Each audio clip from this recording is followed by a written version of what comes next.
Okay, crypto or housing?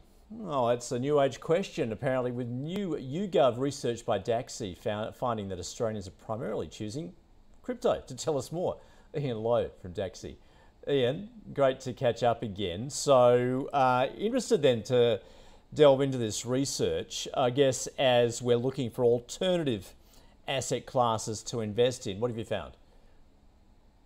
Yeah, hi Andrew. Good to talk to you. So look, we've done a research project in partnership with YouGov, and really what we wanted to dig into was, some of the well understood metrics like levels of ownership, etc., are somewhat interesting, but we really wanted to better understand the motivations and the objectives behind those that either hold crypto or intend to hold crypto in the near future. So look, a couple of the sort of headline insights that we've derived from the study are the following. So, well, first of all, the headline number is very consistent across all of the independent studies we've seen that are more recent. 21% of adult Australians either own crypto or have owned crypto. The current holding is closer to 16%, with 5% of adults in Australia having held crypto, but they currently don't. So 21% is the headline number. Of course, the real interest about that is the growth that lies in store, with 79% of Australian adults not having yet participated in the market. I think what's more interesting, though, is the motivations behind participation, and this is shifting. This is starting to move. So where the genesis of the industry was really dominated by, stereotypically the male millennial who wants to trade the long tail and make a quick buck, the industry's really evolved. So today, 56% of those that hold crypto do it to actually build long-term wealth. So we're seeing this transition from sort of the trading dynamic to a wealth dynamic, where a subset of cryptocurrencies are really seen as investment grade assets that can generate wealth over the longer term. So that's certainly a really interesting development. Now, in terms of the broader spread of ownership in crypto, we saw some interesting numbers. So 19% of Australian adults that live in the city areas own crypto. It's lower in the rural areas at 11%, but that 11% has come from virtually zero in the last couple of years. So we're seeing a broader distribution of ownership by geography in Australia. 3 in 10 believe that owning crypto is a really important part of a portfolio approach to building wealth. And a third of respondents were saying, look, we don't really have a view on that, whether or not it should be part of a portfolio. But again, that investment mindset is really growing.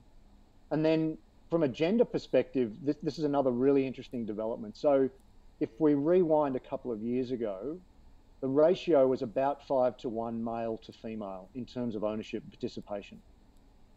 Today, 22% of adult men in Australia own crypto, and 11% of adult women. So there's still a real gender imbalance there, but the gap is closing. And that's reflected in what we see in our own business. We're a crypto wealth business, and about 36% of our customers are women, and that's come off a much smaller number over the last 12 months. So that gap is closing. Yep.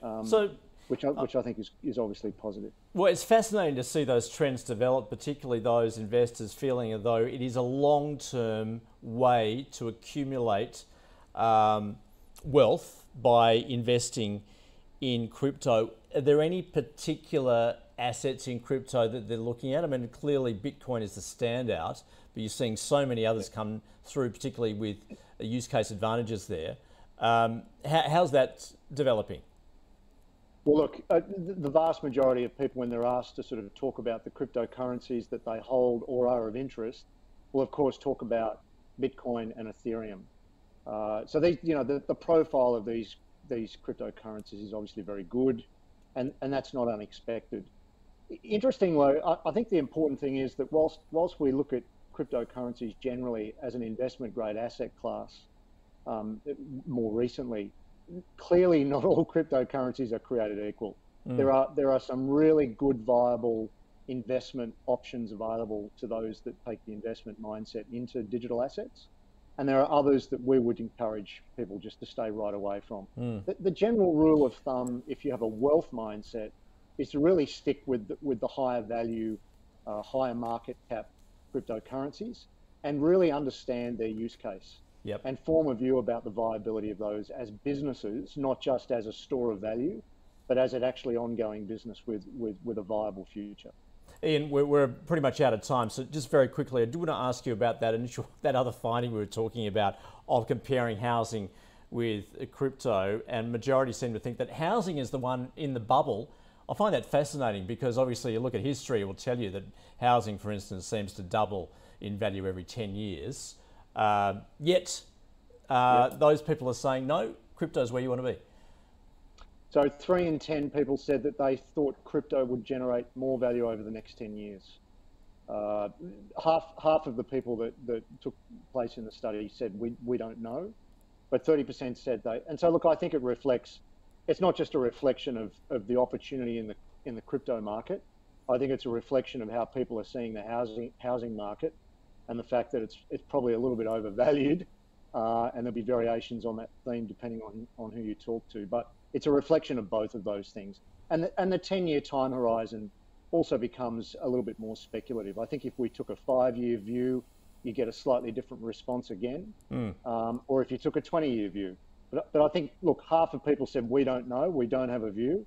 30% said crypto is actually going to generate more value over the next 10 years.